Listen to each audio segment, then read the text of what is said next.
As a teacher, I always hope to witness the success of my students. So I'm especially happy to introduce my former student, Georgia Dominici. In the few years since she completed our program, she's grown her salon business and joined the team of instructors here at Skyline College. Getting to know her as a peer and as a professional is a pleasure, and working together is both fun and engaging. We began our semester teaching cosmetology online and have returned to the student salon for the second half, which is a relief for the teachers and the students. Our socially distanced interview covers her perspective on teaching, learning, and perfecting the art of cutting hair.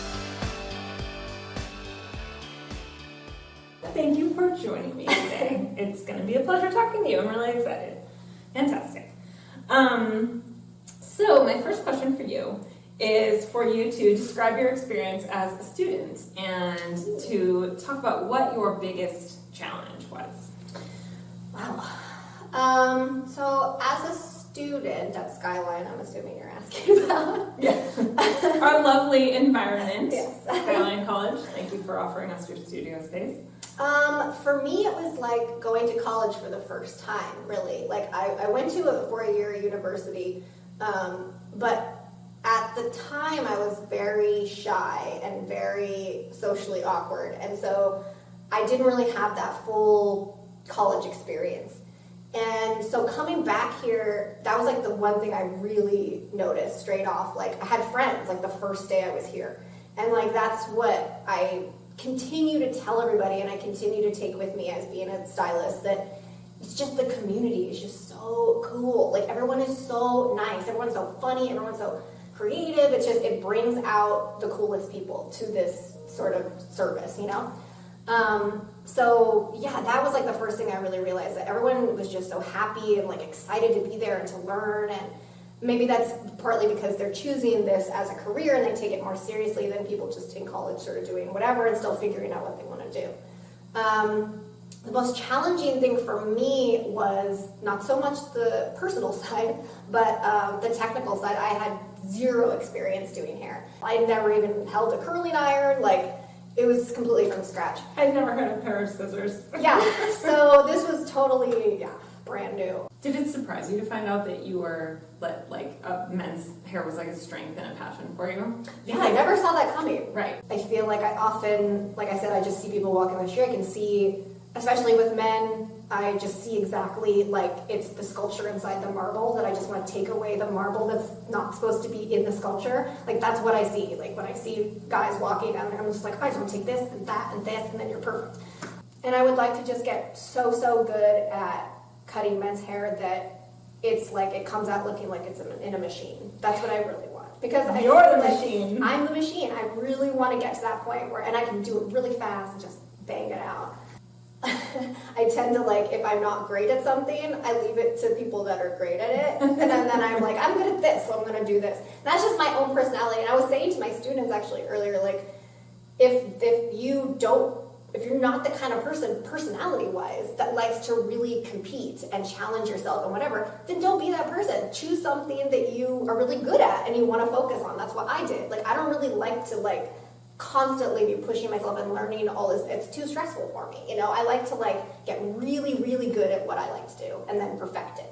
Like, that's one of the things that I love so much about cosmetology is that you're going to be naturally good at a couple of things. Mm-hmm. You're going to be naturally terrible at a couple of things, but, like, there's so many ways to succeed in this industry that you can really just find what you're good at and, like you said, perfect it. Yeah, exactly. Yeah. So how did you come to be a teacher?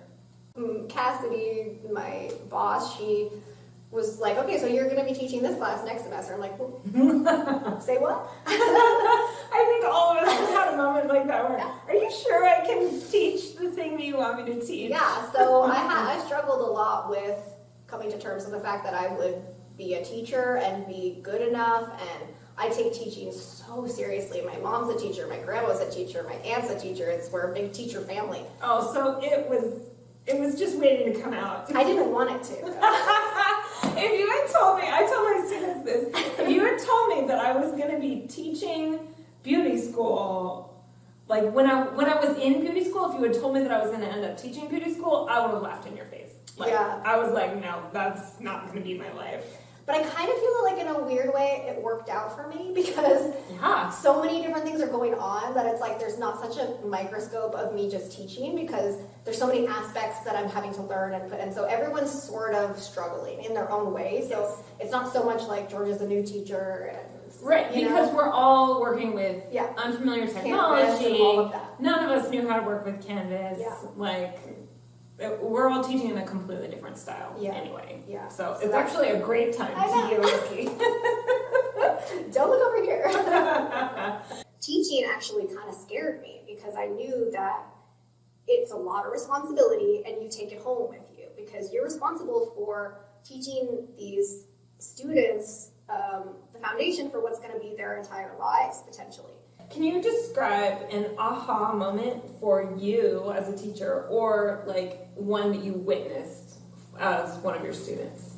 Well, I think today, seeing them in person was a big one. Like I saw the students really starting, I feel so bad for the students online because I see them really starting to understand in person and me being able to come around, especially with cutting like a blunt cut, you know, you can really see if there's any little hairs coming out and seeing if they're holding the hair a little bit this way, which you can't really see when there's 20 people on the screen. So teaching that, I saw a lot of students going like, oh, this is so much fun, like, oh, this is so much better, oh, this is so much, you know, like, and I'm like mute to the people online so they can't hear us. So that they don't know how much they're missing. So they don't know, exactly. Where do you see your career in 10 years?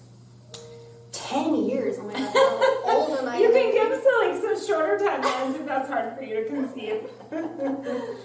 I mean, I've been teaching for 10 years and like every day I worry that one of them is going to be like, you have no idea what you're doing. You're making this up as you go along. And I'm like, kind of.